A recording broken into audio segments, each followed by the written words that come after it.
student, today my topic is electrochemistry, the branch of chemistry which deals with the study of conversion of chemical energy into electrical energy, and electrical energy to the chemical energy is called the electrochemistry, that is electrical to chemical and chemical to electrical.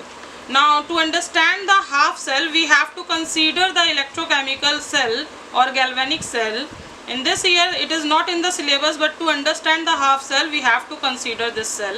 It is also known as voltaic cell after the name Alessandro Volta. In 1796 a galvanic cell generate electric current on account of redox reaction. Galvanic cell generate electric current with the account of redox reaction occurring in it. Some of the examples are Volta cell, Daniell cell, Leclancy cell, Dry cell.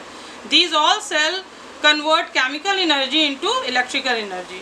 Suppose in the container we take copper sulfate solution as an electrolyte and zinc rod.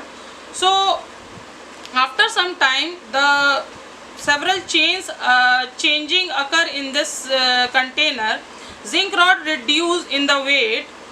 This zinc rod reduce in the weight and the zinc ion goes to the solution. Now blue solution of copper sulfate, that is cupric sulfate. Here the valency of copper is 2 because the sulfate has also 2 valency. So there is no atomic number is there, that is why both have 2 valency. So this copper sulfate is blue in color. When zinc rod just goes to the electrolyte, the blue color gets faded and copper forms red color, its original color, and temperature rises. This thermometer gives the temperature which is rise.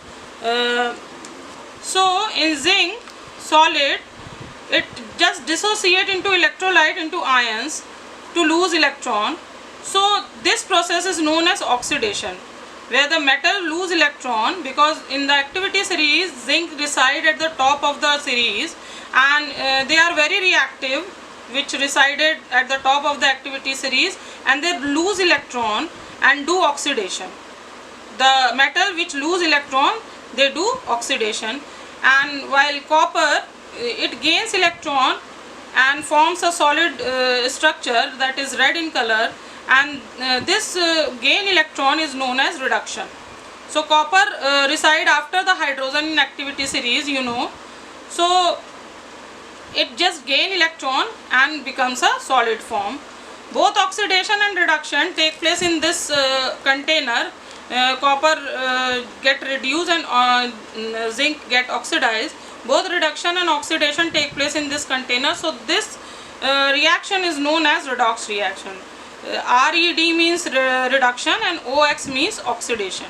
Both together take place, that is why it is known as redox reaction, and it is spontaneous. Spontaneous means which take place automatically. As it take place automatically, due to which gives free energy is less than 0. Suppose this is the Daniell cell or galvanic cell or zinc copper cell also, they are also called zinc copper cell. So we take zinc rod in the zinc sulfate electrolyte and copper rod in the copper sulfate electrolyte. If we pass the just current to it, so zinc just mix with the electrolyte, zinc ion just dissociate into the electrolyte, and we have only negative charge in this rod. So this negative charge electron just pass to the copper and current flow to the opposite to the electron. So when when electron flows to copper rod, then it attracts copper ion from the solution. So here in the solution negative charge increase. We take copper, we have taken copper sulfate solution. So when copper stick to this rod, then only sulfate ion is left behind, and whereas here the zinc ion is more in number because zinc dissociate into the charge. So avoid this thing, as zinc do oxidation, so it loses electron, and copper do reduction, so it gain electron. So in this solution, that is anodic solution, we have zinc ion, that is positive ion, more in number, and this solution sulfate ion is more in number, as copper ion just get stick on the rod. So to minimize or to stabilize both the charge, we use salt bridge. Salt bridge is many form. They may be KCl, they may be K2SO4, agar blue green algae is agar, that is in the powder form. So we take salt bridge, which is linked between as a bridge between the two container. So when we take KCl, the Cl goes to the zinc to neutralize it, and K goes to the sulfate with the sulfate to neutralize it. So both the half cell get balanced. So now today my question is, what is electrochemistry and electrochemical cell? Thank you.